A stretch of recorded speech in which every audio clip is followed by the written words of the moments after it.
Hi friends, നിങ്ങൾക്ക് കാലിലൊക്കെ വെടിച്ച് കീറാറുണ്ടോ? കാലിൻ്റെ ഉപ്പൂറ്റിയൊക്കെ വിണ്ട് കീറിയിട്ട് നല്ല വേദന എടുക്കാറുണ്ടോ?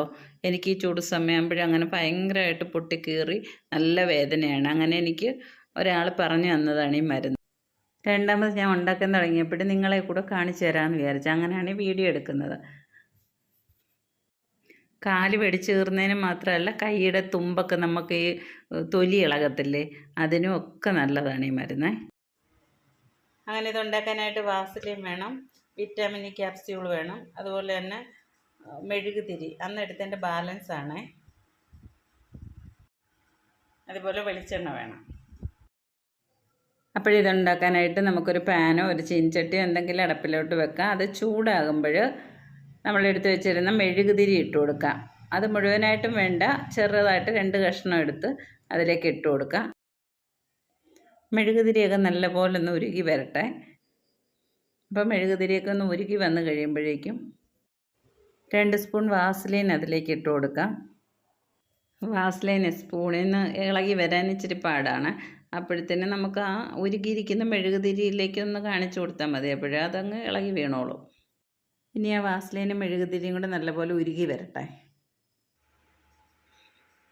അപ്പോഴേ നമ്മുടെ മെഴുകുതിരിയും വാസലിനും ഒക്കെ നല്ലപോലെ ഉരുകി വന്നിട്ടുണ്ട്. ഫ്ലെയിം കുറച്ച് വെച്ചിട്ട് വേണം ഇത് ചെയ്യാനെ കൊണ്ട്. നല്ലപോലെ ഉരുകി വന്നിട്ടുണ്ട്. ഇതിലേക്ക് ഇതേ സ്പൂണിന് തന്നെ 2 സ്പൂൺ വെളിച്ചെണ്ണ ഒഴിച്ച് കൊടുക്കാം. 2 സ്പൂൺ വെളിച്ചെണ്ണ ഒഴിച്ച് കൊടുക്കാം.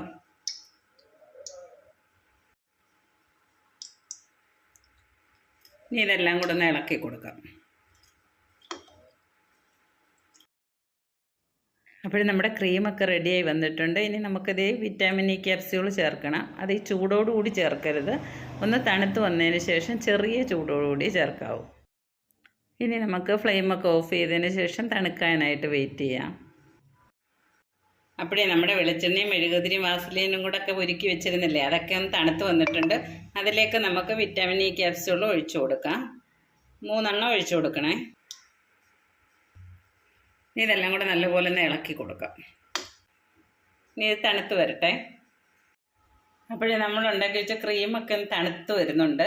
അപ്പം നല്ലപോലെ തണുത്ത് കഴിഞ്ഞാൽ നമുക്കിത് ബോട്ടിലേക്ക് ഒഴിച്ചു വെക്കാൻ പാടാണ്. അതുകൊണ്ട് ചെറുതായിട്ടൊന്ന് തണുത്ത് വരുമ്പോഴത്തേക്ക് നമുക്കൊരു ബോട്ടിലേക്ക് മാറ്റാം. അപ്പോൾ ഞാൻ ചെറിയൊരു ബോട്ടിൽ അതിനായിട്ട് എടുത്തിട്ടുണ്ട്. അതിലേക്ക് ഇത് ഒഴിച്ചു കൊടുക്കാം. അപ്പോൾ നമ്മുടെ കാലിലൊക്കെ തേക്കാനുള്ള ക്രീമൊക്കെ റെഡി ആയിട്ടുണ്ട്. അതെല്ലാം തണുത്ത് നല്ലപോലെ സെറ്റായി വന്നിട്ടുണ്ട്. അപ്പോഴെൻ്റെ വീഡിയോ ഒക്കെ ഇഷ്ടപ്പെട്ടാൽ സപ്പോർട്ട് ചെയ്യാൻ മറക്കരുതേ.